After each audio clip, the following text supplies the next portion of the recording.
स्वागत है हमारे सत्यशोधक नेशनल न्यूज़ में। बहुत बहुत साधुवाद। और आपका नाम क्या है मैम?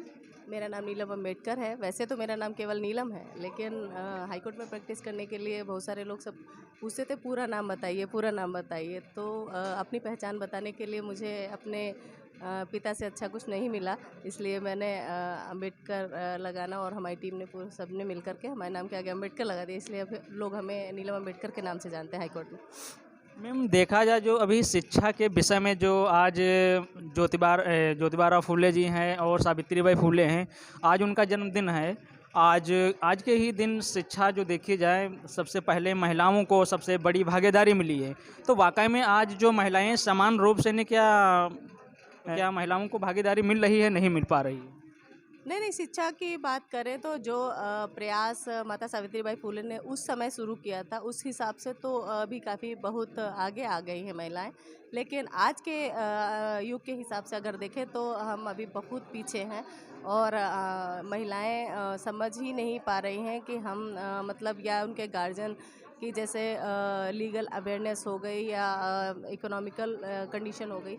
महिलाओं की जो एजुकेशन होनी चाहिए वो नहीं हो पा रही है। हम शिक्षित तो हैं, लेकिन हम सिर्फ लिटरेट हो रहे हैं। इनफैक्ट सिर्फ लिटरेट हो रहे हैं। शिक्षित होने का जो असली मतलब होता है कि हम अपने अधिकारों को जानें, जागरूक हों अपने अधिकारों के प्रति। अधिकार हमें सब पता होने चाहिए, जैसे आर्थिक अधिकार, सामाजिक अधिकार और कर्तव्य। वो जो शिक्षा का असली महत्व होता है वो कहीं ना कहीं हम उसको पीछे छोड़ के जा रहे हैं। तो हमें उसके लिए जागरूकता फैलाने की आवश्यकता है। अभी मैम देखा गया है सुप्रीमों को 10% आरक्षण सुप्रीम कोर्ट। तो क्या इस पर क्या कहना चाहते हैं 10% आरक्षण पे आप? नहीं, 10% आरक्षण को तो हम किसी भी तरह से सही नहीं मानते हैं, क्योंकि पहले से ही जो है सुप्रीम कोर्ट की बेंच ने दे रखा था, शायद 9 जजों की बेंच ने इसको दे रखा था कि 50% से ज़्यादा का आरक्षण नहीं हो सकता। लेकिन अभी अगर वो किया जा रहा है 10%, तो ये इसको जो मिला करके काफ़ी ज़्यादा हो जा रहा है। तो ये आरक्षण कहीं ना कहीं उचित नहीं है, और हमारे संविधान में तो इस प्रकार के आरक्षण की कहीं पे बात ही नहीं थी, क्योंकि हमें जो है संविधान में जो है सामाजिक और जो दबे कुचले लोग थे उन्हीं लोगों के लिए आरक्षण की बात थी। आर्थिक आधार पे आरक्षण की तो कहीं पे कोई बात ही नहीं थी। तो उस हिसाब से भी ये जो है आरक्षण उचित नहीं है। जो मैम देखा जाए जो सबसे पहले जो SC ST OBC माइनॉरिटी के लोग हैं, कितने अभी परसेंटेज जो 27% जैसे OBC है का आरक्षण है, तो उसमें आरक्षण जैसे क्या पूरा गवर्नमेंट तो दे नहीं पा रही है, तो उस पर क्या कहना चाहती हैं?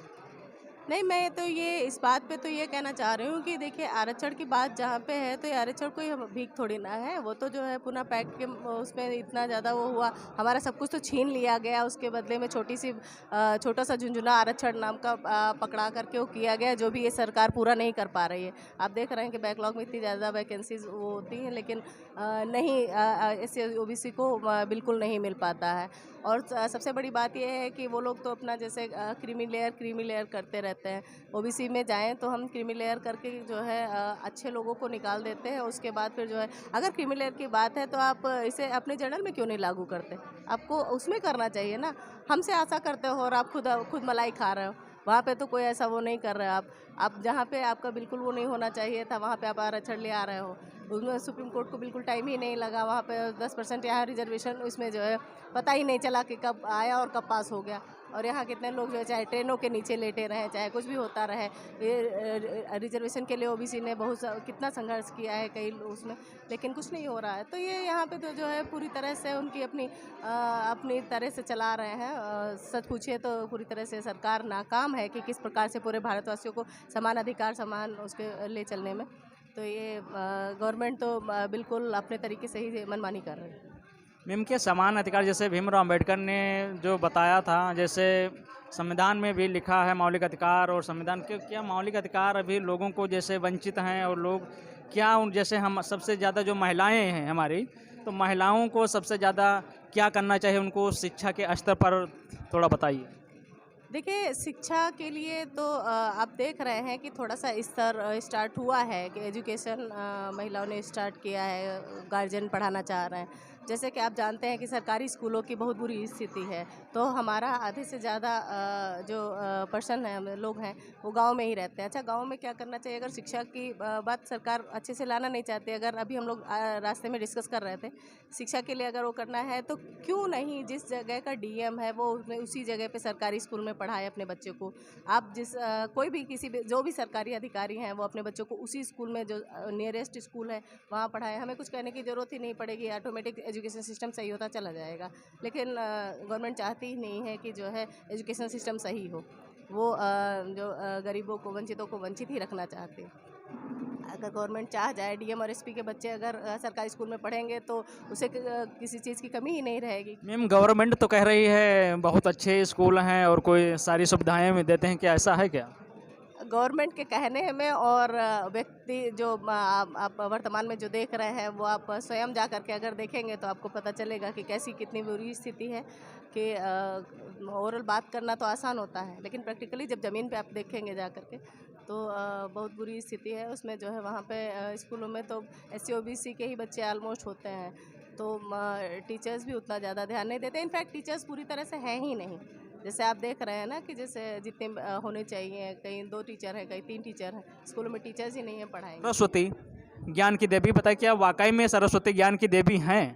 नहीं, एक्चुअली क्या होता है कि हमें lake of knowledge is very important. कि हमें जितना बताया जाता है हम सिर्फ उतना ही समझ सकते हैं और हम कभी खोजने की कोशिश नहीं करते। ये बहुत बड़ी कुरीतियाँ हैं अभी अब आज के समाज में। तो ज्ञान की देवी अगर सरस्वती को करें तो कोई मुझे ये बता दे कि सरस्वती ने कहाँ से पढ़ाई की, कहाँ किस कॉलेज से उन्होंने इंटरमीडिएट पास आउट किया, किस कॉलेज से उन्होंने डिग्री ली की। तो अगर कुछ ऐसा उनके पास एविडेंस है तब तो मैं कहीं से मान लूँ। लेकिन माता सावित्रीबाई फुले ने जिस प्रकार से जो है अपने शिक्षा ग्रहण की है, वो एक एक चीज़ का हम लोगों के पास एविडेंस है, इसलिए हम उन्हें जो है आज उन्हें प्रथम शिक्षिका कहते हैं।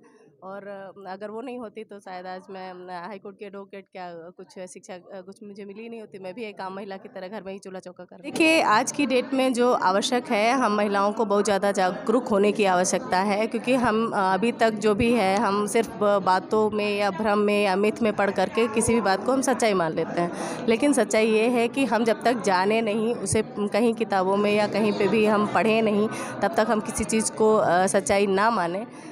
केवल सरस्वती ज्ञान की देवी हैं या लक्ष्मी की देवी लक्ष्मी है पैसे की देवी, ऐसा कहने भर से नहीं होगा। आपको प्रयास करने पड़ेंगे, मेहनत करनी पड़ेगी। आपको शिक्षा ग्रहण करनी है तो आपको किताबें पढ़नी पड़ेंगी। आप बिना पढ़े, बिना लॉ पढ़े आप एडवोकेट नहीं हो सकते। इसलिए आपको अपने ऊपर विश्वास करते हुए किसी भी भगवान पे विश्वास करना ना करना वो आपकी मर्जी है, लेकिन आपको स्वयं पे विश्वास करना पड़ेगा, मेहनत करनी पड़ेगी, आगे आना पड़ेगा और अपने लिए संघर्ष करना पड़ेगा। जैसा कि बाबा साहब ने कहा कि शिक्षित बनो, संगठित बनो, फिर संघर्ष करो। तो इन बाबा साहब के इन कोटेशंस के साथ हमें चलना पड़ेगा और जब हम मेहनत करेंगे तो निश्चित ही हम अपना वो प्रयास करते हुए अपने वो गंतव्य पे पहुंच पाएंगे। और आज की महिलाएं जागरूक हो रही हैं, इसलिए हमें अपने अधिकारों और कर्तव्यों के प्रति जागरूक होना चाहिए। इसी के साथ आपको सादर जय भीम, नमो बुद्धाय, जय महिला शक्ति।